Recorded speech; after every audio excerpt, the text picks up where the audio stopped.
Hello दोस्तों, आप सभी का स्वागत है आपके अपने इस यूट्यूब चैनल पर जिसका नाम है एडुनॉमी। और आज हम सभी आपके लिए एक बहुत इंपॉर्टेंट चैप्टर क्लास 10th का लाइव प्रोसेस लेके आए हैं। और यकीन मानिए दोस्तों, इस वीडियो में आपके लिए सभी इंपॉर्टेंट क्वेश्चन विद कंसेप्ट मैंने कवर किए हैं। और जितने भी आज तक क्वेश्चन पूछे गए हैं लास्ट 5 ईयर में, उन सभी क्वेश्चंस को मैंने इस वीडियो में कवर किया है।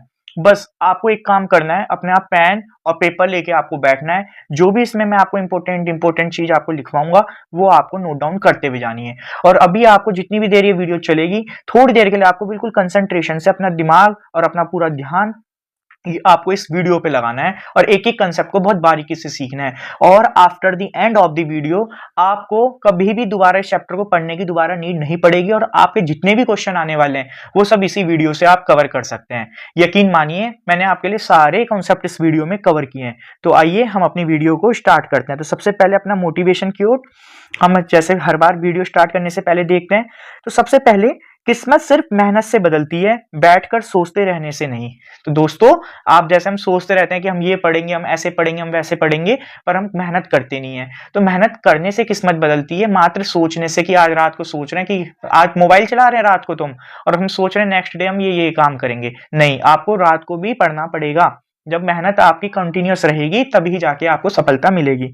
तो देखिए, अब बात करते हैं हम लाइव प्रोसेस से आपका कितने मार्क्स का आने वाला होता है। लाइव प्रोसेस एक बहुत इंपॉर्टेंट चैप्टर है और इससे आपको देखिए लाइव प्रोसेस से हम बात करें तो 9 मार्क्स का आपको देखने को मिलेगा आपके बोर्ड एग्जाम में। इससे पहले मैंने मेटल एंड नॉन मेटल की आपको वीडियो करा दी है 10 मार्क्स, उसमें भी मैंने सभी इंपॉर्टेंट क्वेश्चन आपके कवर करें और केमिकल रिएक्शन एंड इक्वेशन भी मैंने करा दिया है आपको, जिसमें 6 मार्क्स की आपकी एक वीडियो है कंप्लीट, आप उसमें देख सकते हैं। आइए, तो पहला क्वेश्चन आज का हमारे सामने है कि which of the following statement is true about human heart. तो ह्यूमन हार्ट को समझना पड़ेगा पहले, जब भी आप बता पाओगे इनमें से कौन सी स्टेटमेंट ह्यूमन हार्ट के लिए सही है। तो देखो, मैंने आपको जैसे पहले ही प्रॉमिस किया था इस वीडियो में स्टार्ट करने से पहले कि हम इस वीडियो में आपके लिए सभी इंपॉर्टेंट टॉपिक को कवर करेंगे। आपको और कोई वीडियो और कोई कुछ देखने की, अब नोट्स वोट्स देखने की आपको कोई जरूरत ही नहीं पड़ेगी इस वीडियो को अगर आपने ध्यान से देख लिया। तो आइए हम बहुत शॉर्ट में हम देखते हैं ह्यूमन हार्ट काम कैसे करता है। तो देखिए, ह्यूमन हार्ट काम कैसे करता है, सबसे पहले हम ह्यूमन हार्ट को समझ लेते हैं, ह्यूमन हार्ट का डायग्राम। तो सबसे पहले देखिए, ह्यूमन हार्ट का डायग्राम है। ह्यूमन हार्ट में आपको दिख रहे होंगे यहाँ पर 4 चैम्बर है हमारे पास। ये देखिए चैम्बर, 4 चैम्बर है। आप 1 2 3 4। तो सबसे पहले तो आपको बात ध्यान रखनी कि ह्यूमन हार्ट जो होता है वो 4 चैम्बर हार्ट होता है। ठीक है, 4 चैम्बर है। नंबर 1 आपको पॉइंट तो यही बात ध्यान रखनी कि हमारा जो ह्यूमन हार्ट है वो 4 चैम्बर है और ये सभी के अंदर वेरी करता है। पर जो मैमल्स होते हैं बच्चों, जो मैमल्स होंगे इनके अंदर 4 चैम्बर हार्ट आपको देखने को मिलता है, क्योंकि इनको ज्यादा एनर्जी की रिक्वायरमेंट होती है। इसके लिए हम क्या करते हैं, हमारे पास 4 चैम्बर हार्ट है। इसमें क्या होता है, एक तरफा तो आपका डीऑक्सीजनेटेड ब्लड होगा और एक तरफा आपका ऑक्सीजनेटेड होगा। तो ये आपका है राइट साइड। राइट साइड में आपको देखने को मिलेगा हमेशा डीऑक्सीजनेटेड ब्लड, और जो लेफ्ट साइड होता है, लेफ्ट साइड आपको देखने को मिलेगा हमेशा ऑक्सीजनेटेड ब्लड। ये बात आपको ध्यान रखनी है। जो लेफ्ट साइड होती है हमारी ह्यूमन हार्ट की, तो उसके अंदर हमें ऑक्सीजनेटेड ब्लड देखने को मिलता है, और जो राइट साइड है उसके अंदर डीऑक्सीजनेटेड ब्लड देखने को मिलता है। और इनको सेपरेट नहीं करना है, इनको सेपरेट ही रहने देना है। अगर ये आपस में मिक्स हो जाएंगे तो ऐसे में बॉडी के अंदर एनर्जी की बहुत ज्यादा कमी हो जाएगी। इसलिए मैमल्स को बहुत ज्यादा एनर्जी की रिक्वायरमेंट होती है, इसलिए 4 चैम्बर हार्ट होता है। जो बीच में इन्हें लेयर होती है जो सेपरेट करके रखती है, देख रहे होंगे ना आप ये लेयर, इस लेयर को हम बोलते हैं सेप्टम। सेप्टम जो होती है वो लेयर होती है जो इन्हें सेपरेट करके रखती है। अब आप देखिए, जो लेफ्ट साइड की मैं बात करूं तो लेफ्ट साइड में जो आप देख रहे होंगे सबसे ऊपर वाला पार्ट, इसे हम लेफ्ट एट्रियम कहते हैं। और जो नीचे वाला पार्ट है लेफ्ट साइड का, उसे हम बोलते हैं लेफ्ट वेंट्रिकल। यार ऐसे भी याद रखना, एबीसीडी में ए पहले आएगा तो जो ऊपर वाला पार्ट होता है वो लेफ्ट एट्रियम कहलाएगा और नीचे वाला पार्ट वेंट्रिकल कहलाएगा। सिमिलरली आपका जो राइट पार्ट है, राइट पार्ट के अंदर जो ऊपर वाला जो पार्ट है वो आपका राइट एट्रियम कहलाता है और जो नीचे वाला जो पार्ट है वो राइट वेंट्रिकल कहलाएगा। अब देखो इसके अंदर हम कैसे ब्लड आता है, देखो 2 चीज होंगी, एक होगा और डीऑक्सीजनेटेड ब्लड हमें क्या करना है, बॉडी से कैरी आउट करना है। ठीक है, डीऑक्सीजनेटेड ब्लड को हमें बॉडी से लेना है और देन उसे कहां पहुंचाना है, लंग्स के अंदर। और लंग्स से क्या होगा, वो आपकी डीऑक्सीजनेटेड ब्लड अगेन ऑक्सीजन लेगा और ऑक्सीजन लेके आपका फिर हार्ट में आएगा और हार्ट उसे क्या करेगी, पूरी बॉडी के अंदर सप्लाई करेगी। क्या समझ में आया? पहले तो देखो सर, ऐसा होगा पूरी बॉडी के अंदर हमारा जो डीऑक्सीजनेटेड ब्लड है उसे कैरी करके हार्ट तक लाना, हार्ट से फिर अगेन आपको क्या करना है, हार्ट से बॉडी तक, उसे लंग्स तक ले जाना डीऑक्सीजनेटेड ब्लड को। लंग्स से ही ऑक्सीजन मिलेगी, क्योंकि सांस जो हम लेते हैं वो ऑक्सीजन जो है आपकी लंग्स में जाएगी। तो लंग्स से ऑक्सीजन लेके ब्लड दोबारा से आपका हार्ट में आएगा और हार्ट आपकी उसे पूरी बॉडी में पंप करेगा। तो देखिए इसको एक डायग्राम से समझते हैं। तो सबसे पहले मैं आपको दिखाता हूँ, तो डायग्राम देखिए आप, इसको इजी वे में समझिए। देखो सबसे पहले ये आपका है यहाँ लंग्स, ठीक है, देखिए ये लंग्स है।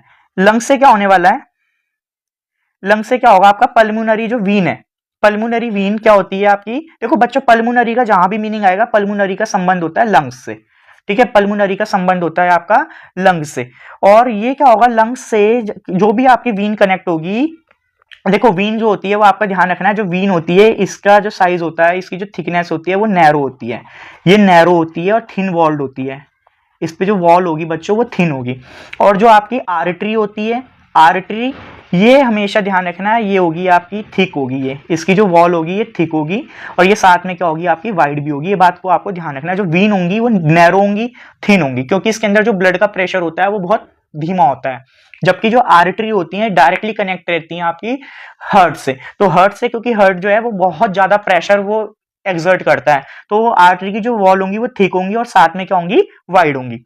तो देखिए बच्चों, लंग्स से सबसे पहले आपका ऑक्सीजनेटेड ब्लड आएगा। अभी मैंने आपको बताया क्योंकि लंग्स से आ रहा है तो हमें ज्यादा मोटी वॉल की जरूरत नहीं है, तो उसके लिए हमारे पास क्या है, पल्मोनरी वीन। पल्मोनरी वीन आप ऐसे भी देखो, पल्मोनरी जहां भी वर्ड आएगा वहां लंग्स से संबंध होगा, और वीन क्योंकि ज्यादा प्रेशर आपके पास आने वाला नहीं है लंग्स से, तो लंग्स से नहीं आएगा ज्यादा प्रेशर, इसके लिए हमारे पास है वीन। तो पल्मोनरी वीन आपकी जो है ऑक्सीजनेटेड ब्लड को लेके कहां आ रही है, ध्यान रखना लेफ्ट एट्रियम में। अभी मैंने आपको पहले ही बता दिया था, लेफ्ट एट्रियम में हमेशा आपका जो लेफ्ट पार्ट है आपका, उसके अंदर आपका कैसा ब्लड रहने वाला है बच्चों, हमेशा कैसा ब्लड रहेगा बताओ, ऑक्सीजनेटेड, और राइट में आपका कैसा रहेगा, डीऑक्सीजनेटेड। तो लेफ्ट एट्रियम में ये ऑक्सीजनेटेड ब्लड लेके आइए। देखो आपको मैं बताता हूं, ऐसे याद रखना यार, एल ओ लो होता है ना, लो, तो लो लेफ्ट से, एल से हो गया लेफ्ट और ओ से हो गया आपका ऑक्सीजनेटेड, ये भी याद रखना, लेफ्ट से लो याद रखना है बस आपको, ब्लड प्रेशर लो और हाई होता है ना, तो लो याद रखना है, तो लो से, एल से लेफ्ट और ओ से ऑक्सीजनेटेड। बहुत बढ़िया भाई बच्चों, देखो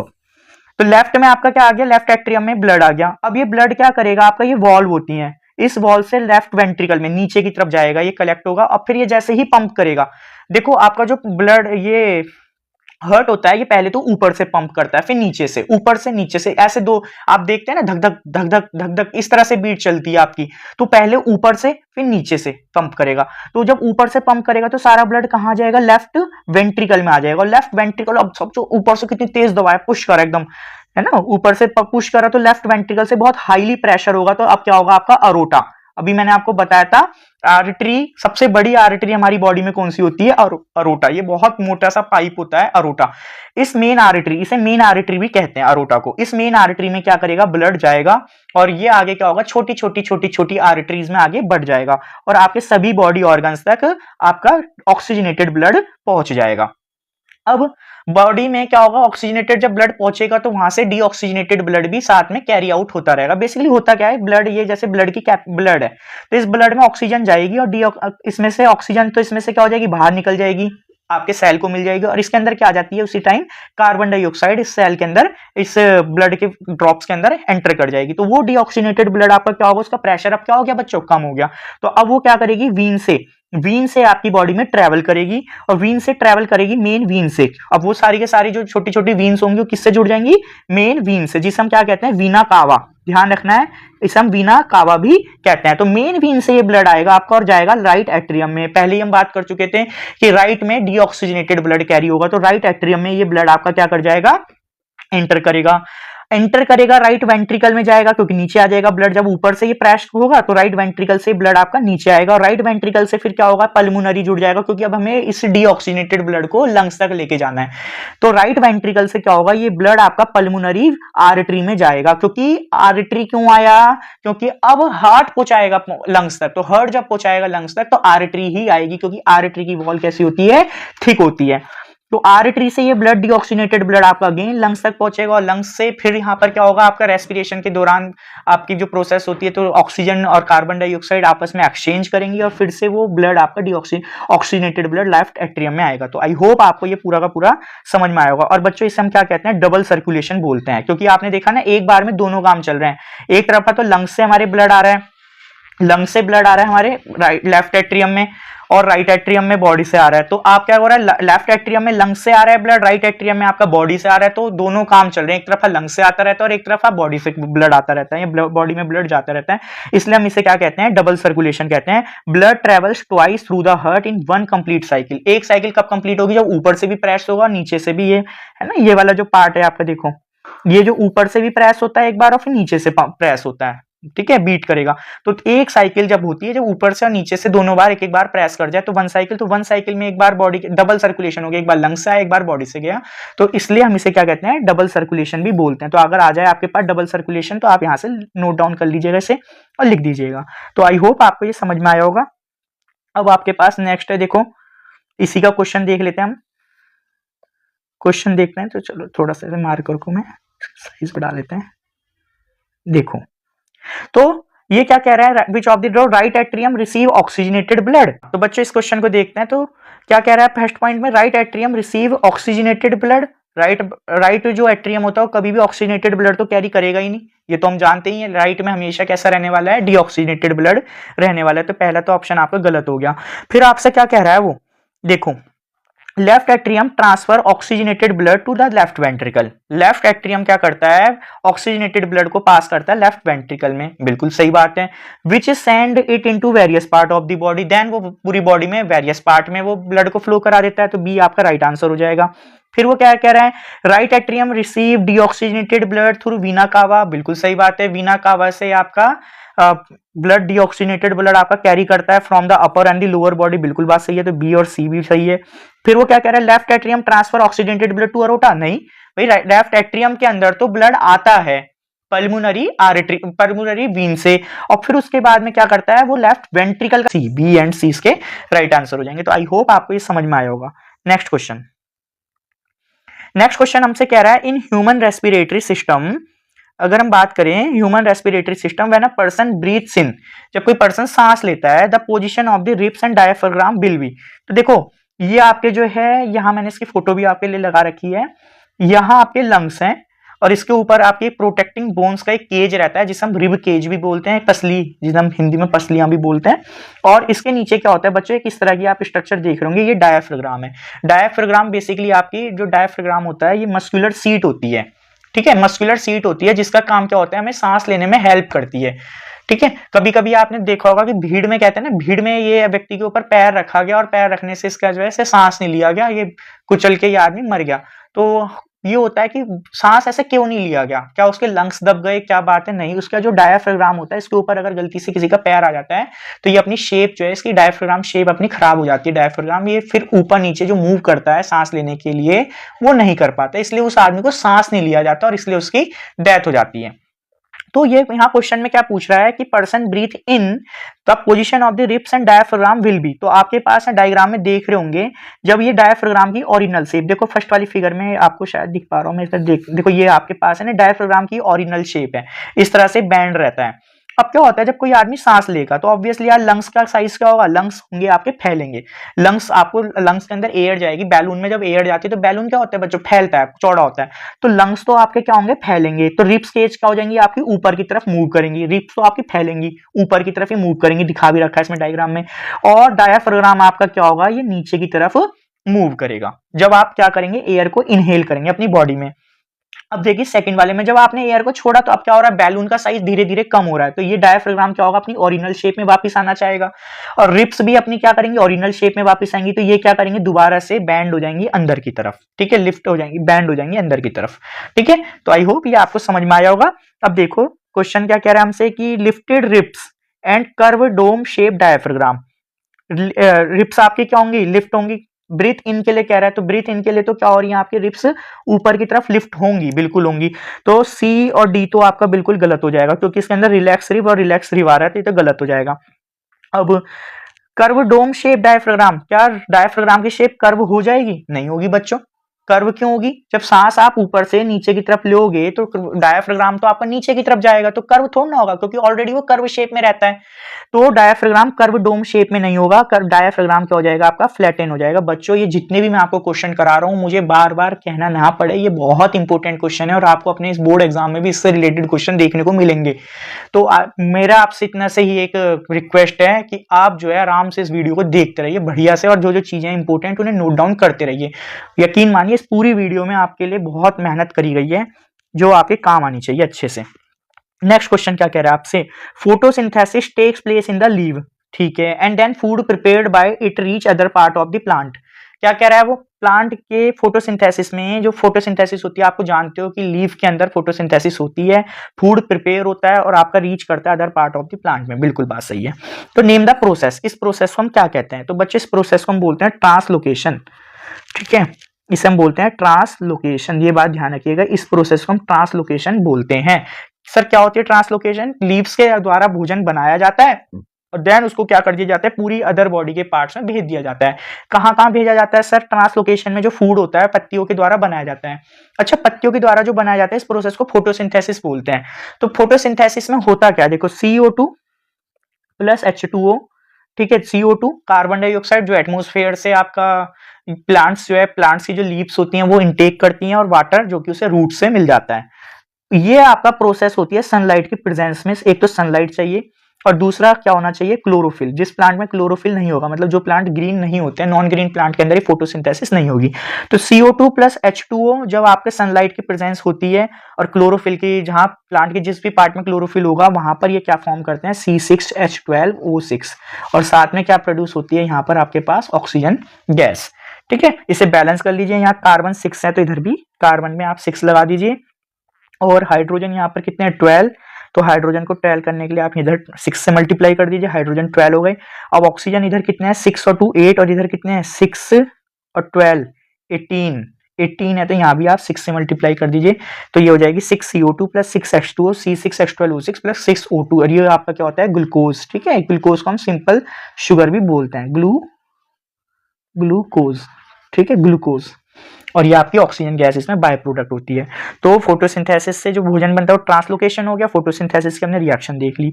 अब वो पूछ रहा है एक्सप्लेन इट, तो इसे एक्सप्लेन कैसे करना है? देखो, अब यहाँ भोजन जो है वो बना तो लिया गया है, पर इसे प्रोसेस हो गई। अब ये फूड स्टोर कहाँ होता है? स्टोर कहाँ होता है बच्चों? फूड जो बन के वो स्टोर हो जाता है आपका स्टेम में, रूट्स में, ठीक है, इसके अलावा आपका सीड्स में, फ्रूट्स में। इनके अंदर प्लांट क्या कर देता है? अपना भोजन को स्टोर कर देता है। किस फॉर्म के अंदर करता है? इन द फॉर्म, किस फॉर्म में करता है? ये स्टार्च की फॉर्म में। देखो, जितनी उसे एनर्जी चाहिए, जितना ग्लूकोज चाहिए उतना यूज करता है, उसके बाद में जितना भी बचा हुआ आपका ग्लूकोज होता है in the form of starch. ये बात ध्यान रखना, आपको साफ साफ लिख देता हूँ थोड़ा सा, स्टार्च, STARCH, स्टार्च की फॉर्म में वो स्टोर करता है फूड। अब आता है कि कैसे करता है सही स्टार्च की फॉर्म में भी, तो वो by the help of phloem. Phloem आपका क्या होता है? एक कंडक्टिव टिश्यू है। फ्लोएम के अंदर आपका ये भोजन जो है वो ट्रेवल होता है different different part of the plant में, और स्टार्च की फॉर्म के अंदर वो स्टोर कर देता है। तो ये आपको प्रोसेस इसमें बतानी थी। चलिए नेक्स्ट क्वेश्चन हमसे वो पूछ रहा है आपसे, एल्यूवियली गिव रीजन बताना है आपको इन सबके लिए, तो रीजन बताना है।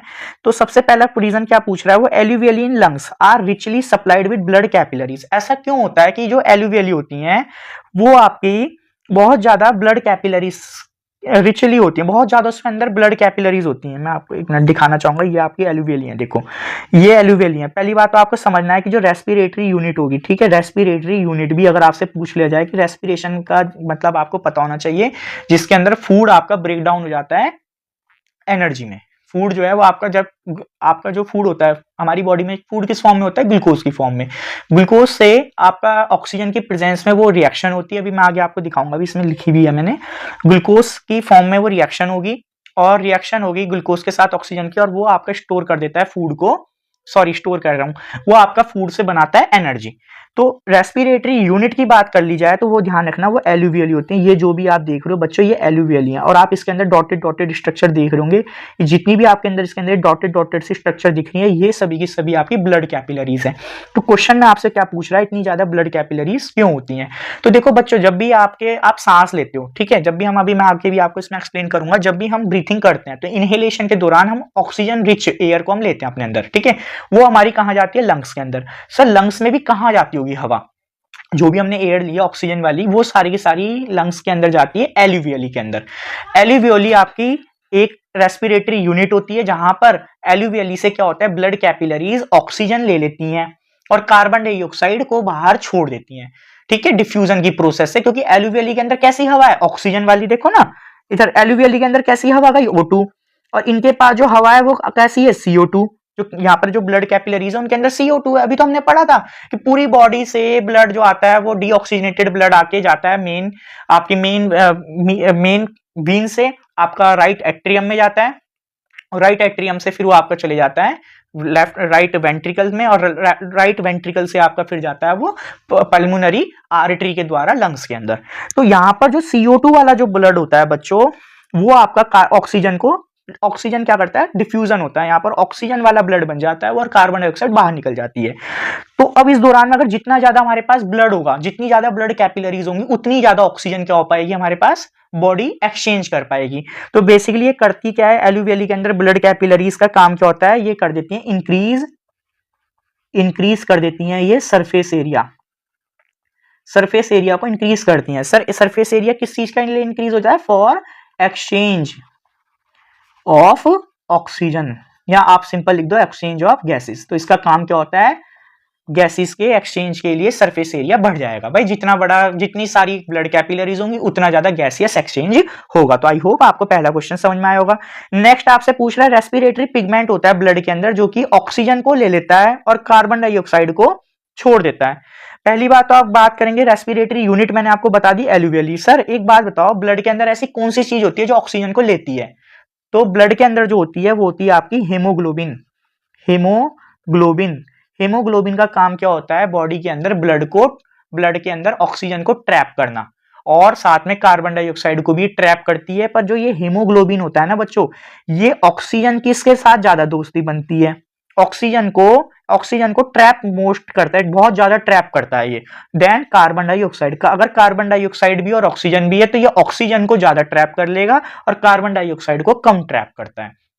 तो यहां पर भी आपसे पूछ रहा है कि क्यों ऐसा होता है कि रेस्पिरेटरी पिगमेंट जो ब्लड होता है वो ऑक्सीजन को ले लेता है, कार्बन डाइऑक्साइड को नहीं लेता।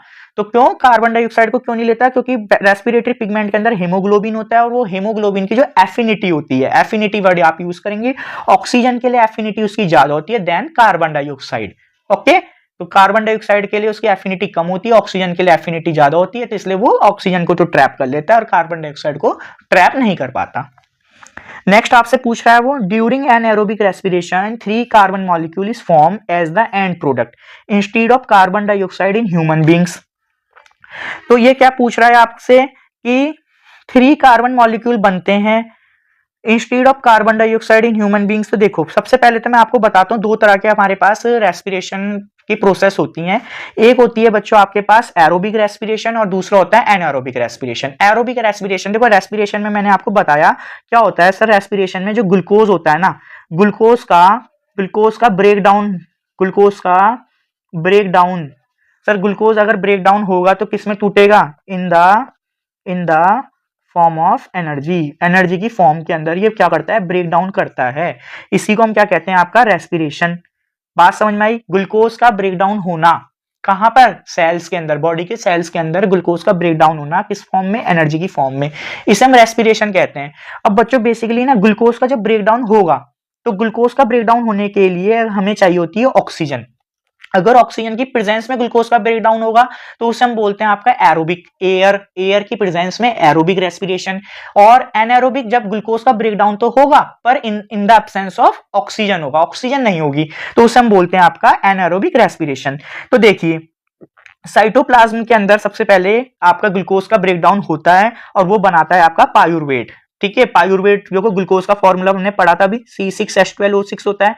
तो C6H12O6 जो होता है वो 3 कार्बन मॉलिक्यूल में टूट जाता है। देखो कार्बन के 6 मॉलिक्यूल होते हैं और ये पायुर्वेट के 3 कार्बन मॉलिक्यूल होंगे, तो कितने पायुर्वेट के मॉलिक्यूल बनेंगे, 2। एक ग्लूकोज 2 पायूरवेट में टूट जाता है। अब मैंने आपको बताया 2 केस हो सकते हैं, ठीक है, दो। अच्छा ये बात ध्यान रखना, ग्लूकोज का पायूरवेट में टूटना कहां पर होता है बच्चों? साइटोप्लाज्म में। और पायूरवेट से अब जो एनर्जी बनेगी, क्योंकि हम बचपन से पढ़ते हुए हैं, क्लास 9 से 8th में भी हमने पढ़ा था कि जो एनर्जी बनती है बॉडी का पावर हाउस किसे बोलते हैं? Power house of the cell.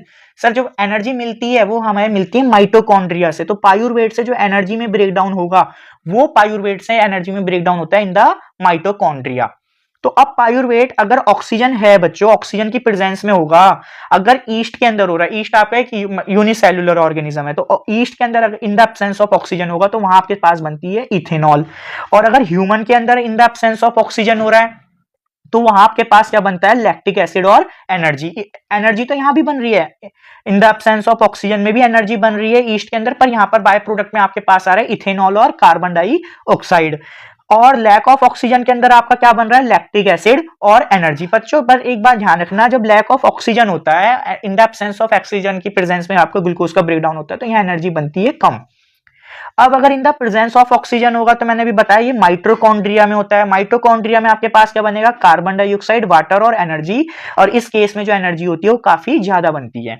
देखो ग्लूकोज का अगर कंप्लीटली कंबशन होगा, एक तरह से कंबशन मान लो, कंबशन कंप्लीटली होगा तो आपके पास एनर्जी ज्यादा बनेगी, ठीक है। तो यहाँ पर आपके पास एनर्जी माइटोकॉन्ड्रिया में ज्यादा बनती है और मसल सेल की बात करेंगे तो एनर्जी कम बनती है।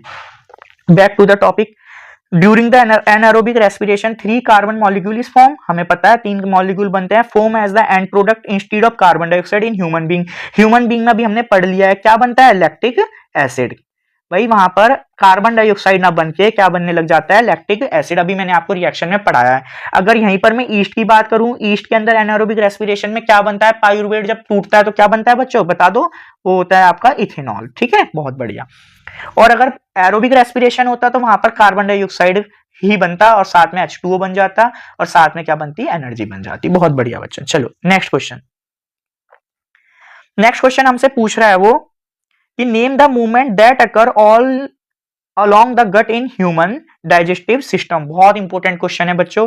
How do they help in digestion, और ये किस तरह से मूवमेंट आपका हेल्प करता है डाइजेशन में। तो देखो सबसे पहले तो मैं आपको बता देता हूँ गट का मतलब क्या होता है। पूरी बॉडी के अंदर जब आपका भोजन जाता है ईसोफेगस से लेकर और बॉडी के बाहर जब जाता है एनस तक, एनस तक आपका जो है ये रेस्पिरेटरी बोल रहा हूँ, डाइजेशन के दौरान आपका एक मूवमेंट चलता रहता है। तो उस मूवमेंट को हम किस नाम से जानते हैं बच्चों? उसे हम बोलते हैं पेरिस्टाल्टिक मूवमेंट। पेरिस्टाल्टिक मूवमेंट, ठीक है, पेरिस्टाल्टिक मूवमेंट के नाम से इसको हम जानते हैं। अब आता है कि how do they help in digestion. अच्छा इससे अंदर होता क्या है? ये आपकी जो होती है ना, ये मान लो ईसोफेगस है, तो ये क्या करेगी कहीं से, तो अब ये नॉर्मल ईसोफेगस, अगर इसके अंदर पेरिस्टाल्टिक मूवमेंट चलेगा तो कुछ इस तरह से होगी, देखो इस तरह से। कहीं पर ये कॉन्ट्रैक्ट होगी, relax contract relax contract relax contract relax, इस तरह से कॉन्ट्रैक्शन और रिलैक्सेशन कॉन्ट्रैक्शन और भोजन जो इसके अंदर ऐसे ऐसे करता हुआ क्या करता है? आगे तक पास होता है। तो ये किस तरह से आपका, तो सबसे पहला तो ये हेल्प करती है कि भोजन को आपके भोजन का मूवमेंट बना के रखती है। अगर मान लो मूवमेंट ना हो, तुम खाना खा रहे हो यार, सपोज करो ईसोफेगस में खाना गया और आपका मूवमेंट कर नहीं रही है, ईसोफेगस के अंदर कोई मूवमेंट ना हो, oesophagus means food pipe, food pipe के अंदर कोई मूवमेंट होना, तो खाना फंस नहीं जाएगा उसके अंदर। तो उसके अंदर मूवमेंट जो है कंट्रैक्शन रिलैक्सेशन चलता रहता है, पेरिस्टाल्टिक मूवमेंट। तो भोजन जो है वो इस तरह से मूव करता हुआ आपका पेट में जाएगा। फिर पेट के अंदर भी स्टमक के अंदर, स्टमक भी चलता रहता है, स्टमक से वो आगे जाएगा, इस तरह से इंटेस्टाइन भी मूवमेंट करती रहती है। तो भोजन जो है वो आगे की तरफ क्या करता रहता है? इस दौरान प्रोसीड करता रहता है। तो इसलिए ये हेल्प करती है डाइजेशन में। फिर आपसे पूछ रहा हूं नेक्स्ट क्वेश्चन में कि where is bile juice stored in the human body. तो यार देखो बाइल जूस जो स्टोर होता है उसका सही आंसर तो होगा कि लीवर के अंदर स्टोर होता है। अच्छा बाइल जूस का काम क्या होता है? बाइल जूस का देखो, बाइल जूस पहली बात, एक मिनट गलत हो गया। बाइल जूस जो स्टोर होता है ह्यूमन के अंदर वो होता है गॉल ब्लेडर में। बाइल जूस जो होता है वो स्टोर होता है आपका गॉल ब्लेडर के अंदर, और लीवर के द्वारा इसे क्या किया जाता है? लीवर सीक्रेट करता है। लीवर इसे क्या करता है? सीक्रेट करता है। ध्यान रखना, bile juice store gall bladder में होता है और इसे सीक्रेट कौन करता है? लीवर। अब आता है to role of bile juice. तो बाइल जूस का काम क्या होता है? देखो हमें पता है कि जो स्टमक में जो भोजन होता है वो आपका एसिडिक होता है, जो फूड इन द स्टमक, क्योंकि आपको पता है एचसीएल के प्रभाव से वो एसिडिक हो जाता है। पर ये जो बाइल जूस होता है ये एल्केलाइन नेचर का होता है। बाइल जूस का जो नेचर होता है वो एल्केलाइन होता है। तो ये भोजन को क्या करता है? फूड को कन्वर्ट कर देता है एल्केलाइन में, एसिडिक से एल्केलाइन में कन्वर्ट करता है। इसके अलावा बाइल जूस का और क्या काम होता है?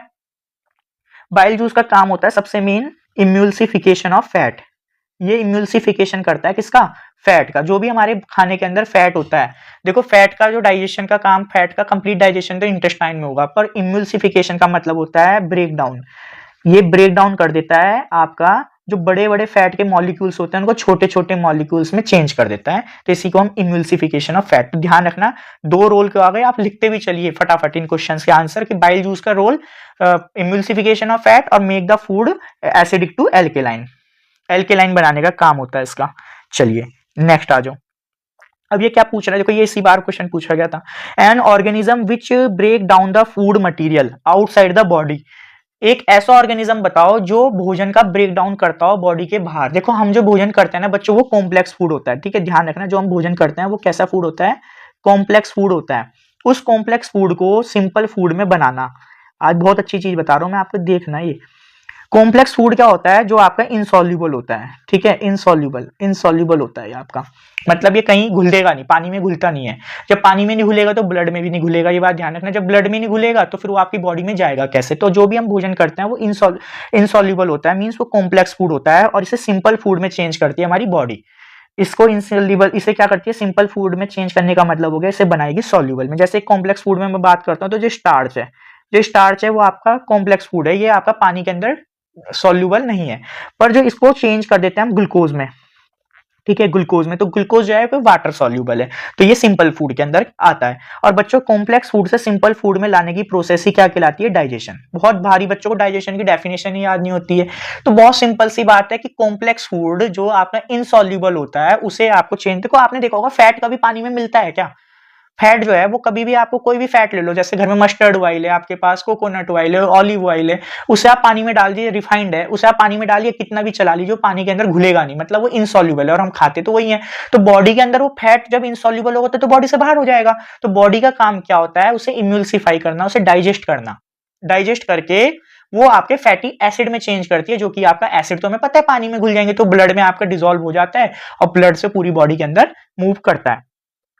तो देखिए, तो बट ऐसा कौन सा इनमें से ऑर्गेनिज्म है जो बॉडी के आउटसाइड ही पहले अपना भोजन बाहर वो डाइजेस्ट करेगा, मींस उसे बॉडी के बाहर ही ब्रेक डाउन करेगा सिंपल फूड में, देन उसे अपनी बॉडी के अंदर गेन करेगा। तो उसके अंदर आपका जो राइट आंसर होता है वो फंजाई। एक फंजाई है जिसका नाम है राइजोपस। राइजोपस आपने जानते भी होंगे, इसे ब्रेड मोल्ड भी कहते हैं बच्चों, ठीक है, ब्रेड मोल्ड। ये आपका ब्रेड मोल्ड के ऊपर जो होते हैं ना, फुई जग जाती है ब्रेड के ऊपर, उसे हम राइजोपस बोलते हैं। ये एक तरह की फंजाई होती है। ये क्या करती है? अपना भोजन जो बाहर होता है ना सरफेस पे, जो भी इसे खाना है, पहले कुछ एंजाइम्स छोड़ेगी अपने बाहर। वो एंजाइम्स क्या करेंगे? फंजाई का टाइप है तो ये अपने पास से एंजाइम छोड़ेगी और उसे क्या करेगी? ये पहले सिंपल फूड में चेंज कर देगी। सिंपल फूड में चेंज करने के बाद ये अपनी बॉडी के अंदर गेन करेगी। तो ये आपका जो होगा फंजाई, इसका राइट आंसर हो जाएगा। अच्छा, अगर आप बात करें कि ये प्लांट पैरासाइट कैसकटा क्या है, तो कैसकटा को हम अमरबेल भी बोलते हैं, ठीक है, ध्यान रखना, अमरबेल। ये क्या करती है? एक प्लांट के ऊपर रहेगी, जिस भी प्लांट के ऊपर रहेगी उससे अपना न्यूट्रिशन लेने लग जाएगी, पर ये न्यूट्रिशन जो लेके अपनी बॉडी के अंदर ही उसे डाइजेस्ट करती है, हालांकि पर उससे ही न्यूट्रिशन लेगी, अपना भोजन नहीं बनाएगी, उससे ही न्यूट्रिशन लेना स्टार्ट कर देगी। तो ये आपके प्लांट का पैरासाइट होता है। अच्छा, इसके अंदर जो टाइप होगा पैरासिटिक न्यूट्रिशन के अंदर आएगा। एनिमल पैरासाइट टेपवर्म, ये क्या करता है? हमारी बॉडी के जो किडनी कह रहा हूँ, इंटेस्टाइन जो होती है, इंटेस्टाइन के अंदर आपके छोटे छोटे टेपवर्म्स, एक पैरासाइट होता है, टेप जैसी स्ट्रक्चर होती है, एस्केरिस के जैसे दिखते हैं, ये टेपवर्म होते हैं, ये हमारी किडनी इंटेस्टाइन के अंदर ही हमारे भोजन से भोजन बनाना स्टार्ट कर देते हैं। तो ये भी एक पैरासाइटिक टाइप में आ जाता है। फिर है बैक्टीरिया, राइजोबियम। राइजोबियम आपने सुना होगा, लेग्यूमिनस प्लांट्स जो होते हैं, इनका काम क्या होता है? नाइट्रोजन, जो लेग्यूमिनस प्लांट होते हैं उनके रूट्स में ये रहते हैं और नाइट्रोजन फिक्सिंग का काम करते हैं। ये भी अपना भोजन जो है वो प्लांट से ही बनाते हैं अपना भोजन, पर ये अपनी बॉडी में जाके ही इसे डाइजेस्ट करते हैं। पर एक राइजोपस है जो बाहर ही अपना भोजन बनाता है, वो डाइजेस्ट कर देता है बाहर, देन उसे अपनी बॉडी में लेगा। नेक्स्ट क्वेश्चन क्या पूछ रहा है? Consider the following statement about small intestine and select which is not the correct. तो स्मॉल इंटेस्टाइन के बारे में पूछ रहा है। तो length of the small intestine in animal differ as it depend on the food they eat. बच्चों most important question है सारे, ये भी बहुत इंपोर्टेंट क्वेश्चन है। तो ये कह रहा है कि एनिमल्स के अंदर स्मॉल इंटेस्टाइन का साइज जो है वो डिफरेंट होता है, बिल्कुल होता है बच्चों। देखो फूड हैबिट के ऊपर एनिमल दो तरह के हैं, एक तो है आपके कार्निवोरस, ठीक है, कार्निवोरस, और दूसरे हैं आपके हर्बीवोरस, ठीक है। अब आप बोलोगे सर ओमनीवोरस भी तो होते हैं, ओमनीवोरस भी होते हैं, बिल्कुल बात सही है, अभी खुद लगा लेना अपना दिमाग। जो हर्बीवोरस होते हैं ये क्या खाते हैं बच्चों? ये खाते हैं ग्रास। ग्रास के अंदर क्या होता है? सेल्यूलोज, ठीक है, ग्रास के अंदर होता है आपके पास सेल्यूलोज।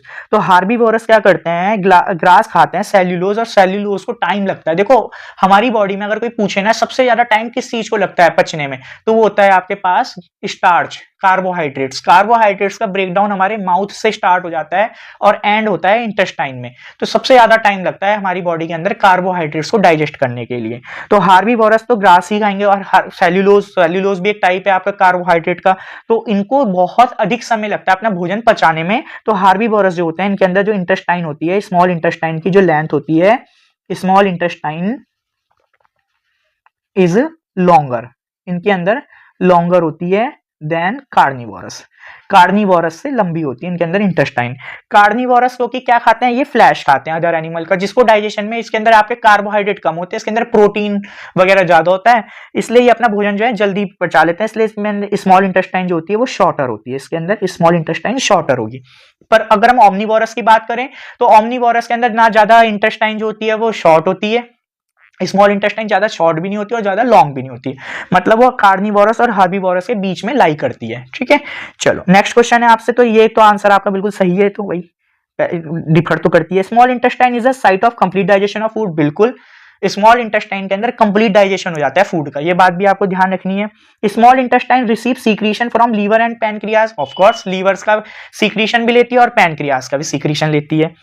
अब आता है the villi of the small intestine absorb water from the unabsorb food before it gets remove from the body. अरे ये बात इसने गलत लिख दी है, ये काम तो किसका होता है, ये काम होता है आपका लार्ज इंटेस्टाइन का। लार्ज इंटेस्टाइन ये काम करती है, जितना भी बॉडी से फूड होता है उससे जितना भी वाटर होता है वो एब्जॉर्ब कर लेती है लार्ज इंटेस्टाइन, और फिर देन उसको क्या कर देती है, बॉडी से रिमूव कर देती है। विली का काम क्या होता है बच्चों, अगर विली का बहुत इंपॉर्टेंट चीज आती है तो विली हमारी इंटेस्टाइन, जैसे इंटेस्टाइन है तो इसके अंदर आपकी कुछ इस तरह से फिंगर लाइक प्रोजेक्शन होती है। ठीक है, फिंगर लाइक प्रोजेक्शन होती हैं जो कि रिच होती हैं ब्लड कैपिलरी से, जैसे एलुवियली के अंदर होती है ना, इसमें क्या होती है, ब्लड कैपिलरीज रहती हैं।